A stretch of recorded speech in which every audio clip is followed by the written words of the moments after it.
Now we are going to discuss about difference between structure and union. So the third learning outcome is difference between structure and union. तो दोनों चीजें हम अलग अलग study कर चुके हैं, बस इसको टेबुलर फॉर्म में रिप्रेजेंट करना है क्योंकि एग्जामिनेशन पॉइंट ऑफ व्यू से बहुत इंपॉर्टेंट टॉपिक है, difference between structure and union. तो आइए देखते हैं क्या डिफरेंस है इन दोनों में। तो जैसा मैंने बताया कि जब भी क्वेश्चन एग्जामिनेशन में डिफरेंस की फॉर्म में आता है तो उसको आप टेबुलर फॉर्म में रिप्रेजेंट करेंगे। चलिए मैं टेबल ड्रॉ करता हूं। लेफ्ट हैंड साइड में structure and right hand side में union. Let us see the difference between these two. तो लेफ्ट हैंड साइड में हमने लिया है स्ट्रक्चर और राइट हैंड साइड में क्या है, यूनियन। तो सबसे पहले तो इनका डिक्लेरेशन का डिफरेंस है, सिंटैक्टिकल डिफरेंस है। The first difference is in case of structure struct keyword is used or in case of union union keyword is used। ये सब आप जानते ही हैं। keyword is used for declaration, used for declaration। Clear. Second difference क्या है, आप इनका syntactical difference दे सकते हैं, लेकिन जो हम जिस डिफरेंस पे पूछना चाहते हैं वो है कि स्ट्रक्चर के केस में हर एक स्ट्रक्चर मेंबर के लिए सेपरेट मेमोरी एलोकेट होती है। Separate memory is allocated for each member of the structure. और यूनियन के केस में one memory block is used by all the members of the union. ये आपने देखा।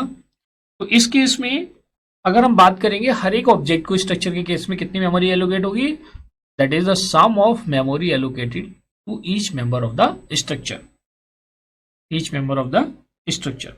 अगर हम यूनियन की बात करें, memory allocated to each variable और ऑब्जेक्ट ऑफ द यूनियन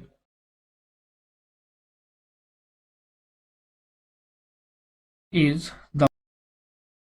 तो ये देखिए जो थर्ड वाला डिफरेंस है, memory allocated to each variable और object of the structure is the sum of memory allocated to each member of the structure.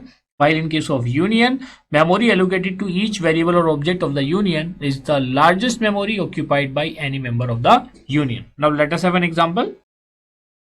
Say struct student, character name,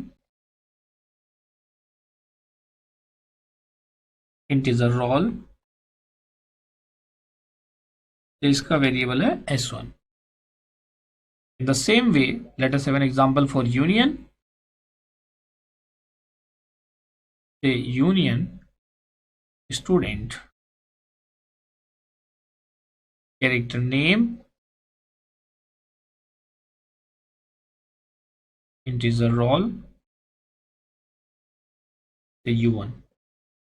तो अगर memory space की बात करते हैं, इसको हम पहले भी डिस्कस कर चुके हैं। तो स्ट्रक्चर के केस में S1 को कितनी मेमोरी मिलेगी, या जितने भी वेरिएबल्स होंगे स्ट्रक्चर स्टूडेंट के, S1 को कितनी मेमोरी मिलेगी, S1 को मेमोरी मिलेगी 20 bytes plus 2 bytes for integer. तो यहाँ पे 20 बाइट्स तो मिल जाएगा इंटीजर कैरेक्टर नेम के लिए, और अगर हम बात करते हैं रोल नंबर के लिए 2 bytes, this is 2 bytes for roll and 20 bytes for name. इस तरह से S1 को कितनी मेमोरी मिल जाएगी, 22 बाइट्स। ऐसे जितने भी स्ट्रक्ट स्टूडेंट टाइप के वेरिएबल्स होंगे उन सभी को 22 बाइट्स मेमोरी एलोकेट होगी। तो इसके साथ क्या है कि हर एक मेंबर को अलग मेमोरी एलोकेट हो रही है। तो अगर हम इसका यूटिलाइजेशन की बात करें तो इंडिपेंडेंटली हर एक मेंबर अपने अपने मेमोरी स्पेस को यूटिलाइज करेगा, कोई किसी दूसरे मेंबर के स्पेस को यूटिलाइज नहीं कर पाएगा। अगर हम बात करें यूनियन की, तो यूनियन के केस में U1 को कितनी मेमोरी एलोकेट होगी, इसको चाहिए 20 बाइट्स और इसको चाहिए 2 बाइट्स। तो लार्जेस्ट मेमोरी ब्लॉक किसको चाहिए, नेम को। वैसे कैरेक्टर तो 1 बाइट लेता है, लेकिन कितने कैरेक्टर्स यूज कर रहे हैं हम इसके लिए, नेम के लिए 20 कैरेक्टर्स। तो इसमें यूनियन को कितना मेमोरी ब्लॉक मिलेगा, 20 bytes. 20 bytes of memory will be allocated to U1, और इसी स्पेस को एट ए टाइम एक ही मेंबर यूटिलाइज कर पाएगा, या तो नेम यूटिलाइज करेगा या रोल नंबर यूटिलाइज करेगा।